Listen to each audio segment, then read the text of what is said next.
Donc voilà, je prends le temps maintenant de t'écouter tout Ok. entièrement. En fait, ce que je vis est terrible. J'ai du mal à en parler. En fait, j'ai le sentiment de ne pas aimer mon enfant. C'est étrange venant d'une mère, mais c'est ce que je ressens. Je n'avais pas réalisé cela jusqu'à ce que j'accepte le Seigneur dans ma vie. Et là, mes yeux se sont ouverts.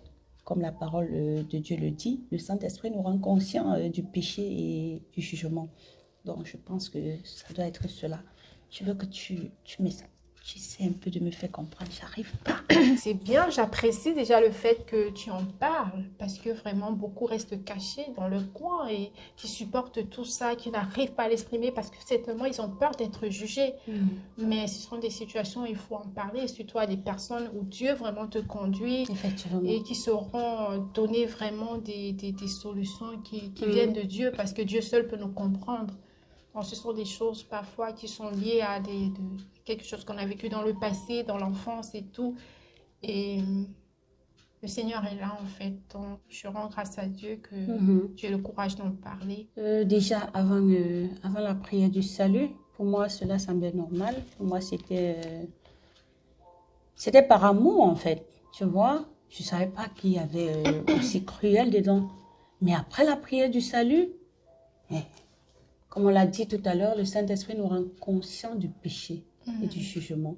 Oui, depuis un temps, par exemple, quand l'enfant fait quelque chose, je le punis, et après je me sens mal que ce que j'ai fait n'est pas bien. Parce que quelque part, j'ai comme l'impression, moi-même, je n'écoute pas l'enfant, mais j'agis toujours de façon impulsive vis-à-vis de l'enfant, je me laisse aller. Et chaque fois, quand le Seigneur me rend conscient de cela, que ce que tu fais, ce n'est pas comme ça que tu devrais faire. Mais par contre, avant, il n'y avait pas ça. Je le faisais normalement. J'étais vraiment carré là-dessus.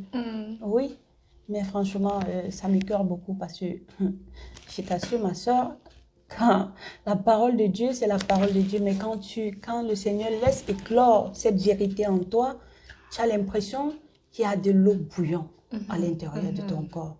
Oui, tu veux que ça sorte en fait. Tu veux que ça sorte. C'est un peu ce que je ressens. Parfois, je me retrouve en train de pleurer. Je crie à lui, à l'aide, Seigneur. Mais je ne suis pas comme ça.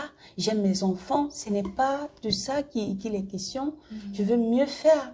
Pourquoi ça se passe ainsi? Je n'arrive pas à comprendre.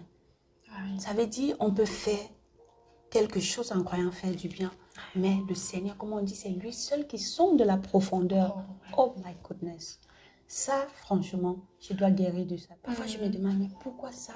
Pourquoi ça arrive? Pourquoi ça se passe ainsi? Alors que ce n'est qu'un enfant. Quand je viens vers toi, parce que je sais le Seigneur va me répondre à travers toi. Donc, je n'attends que Si je ça. comprends bien en fait, c'est le fait d'accepter le Seigneur qui t'a offert les yeux. Effectivement. Et si je comprends bien, c'est que avant tu le faisais pour toi, c'était normal. Et pour toi, c'était même une façon d'exprimer ton Éduquer. amour Effectivement. pour ton enfant. Effectivement. C'est que chaque enfant est différent. Et quand on vient au Seigneur, il nous apprend comment, nous-mêmes en tant que parents, il nous rééduque en fait. Et ce qui fait que c'est vrai, on a eu un passé, on a eu une éducation, mais c'est pas toujours forcément ce que Dieu voulait. Il y a certaines éducations qui a totalement traumatisé les enfants. Yeah. Et quand je t'entends parler, je me rends compte à quel point le Seigneur, vraiment, comme il le dit, il est le chemin, la vérité et la vie, parce que c'est seulement après ça que tu as ouvert les yeux, c'est comme un voile qui tombe de tes yeux, en fait. Et il y a un point important également dont tu as parlé, je sais que tu as plusieurs enfants, et tu dis en fait que c'est spécialement avec Jonas, en fait, celui que tu as eu, je crois, hors mariage. Effectivement. Effectivement. Ok. Donc, ça veut dire qu'avec les autres enfants, voilà, c'est normal, tu es plus aimant, tu sens vraiment que vraiment il y a plus de douceur et tout. Oui, avec les autres, c'est différent parce que selon comme l'esprit de Dieu m'a fait voir les choses, comprendre les choses, ressentir de façon claire. Oui, je pense qu'il y a vraiment il y a une grande différence. C'est pas ça en fait, c'est pas comme ça. Ce n'est pas l'amour en fait, c'est pas comme ça que tu devrais faire les choses. Il faut écouter l'enfant. Mais peu importe l'âge qu'il a, tu dois apprendre à l'écouter, lui prêter attention. Parfois, l'enfant agit d'une manière ou d'une autre. C'est parce que l'enfant a besoin d'attention. Il a besoin de la conversation, que tu le rassures, que tu l'aimes. Autant de choses. Et je me reconnais dans ça. Je ne prends pas trop de temps avec lui pour dire, chérie, je t'aime, mon amour, des trucs comme ça. Ça, chez moi, je suis toujours genre, quand je me lève le matin, je suis en mode militaire. Il faut aller au travail. Il faut gérer les 2 autres pour les amener à la crèche et tout ça. Vraiment, ça me dérange beaucoup. J'ai besoin de comprendre pourquoi je n'arrive pas à l'aimer comme le Seigneur me l'a fait comprendre. J'ai l'impression de faire semblant et parfois je le traite durement, très durement même, avant de regretter. Et le Seigneur me met face à qui je suis vraiment. Et je fonds en larmes en criant Dieu de m'aider à me comprendre. Donc, si je comprends bien, tu es là, en fait, aujourd'hui pour comprendre pourquoi, en fait, ce comportement. En fait, ton enfant, pourquoi tu n'arrives pas à aimer ton enfant vraiment du plus profond de ton cœur, quoi. Pourquoi tu as l'impression d'être fausse, que ton amour n'est pas vrai, ça ne vient pas du fond du cœur. Et comme tu disais, en fait, il y a tellement de choses qu'on vit. Et ça provient parfois des situations du passé. Et surtout en ce qui concerne l'amour, parfois, ça révèle aussi du fait que nous-mêmes, avec nous, peut-être il n'y a pas cette paix avec nous-mêmes. Comme on le dit souvent, on ne peut pas donner aussi ce qu'on n'a pas. Donc, c'est déjà bien que le Seigneur a retiré ce voile pour pouvoir te montrer au fond de toi peut-être des choses qui sont cachées, que tu ne sais pas, dont tu n'as pas pris conscience.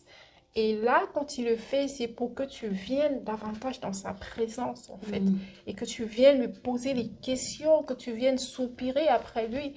Donc, ce que je peux te conseiller maintenant, c'est vraiment de retourner auprès du Père. De prendre un temps, voire de retraite en temps calme, où tu peux te retirer Dans tout le lieu seul. secret. Voilà, les questions, demander au Seigneur vraiment toutes ces questions que tu as. Et je crois qu'il va aller en profondeur. Pour te répondre, en fait, te dire exactement, peut-être te prolonger dans ton passé et tout ça.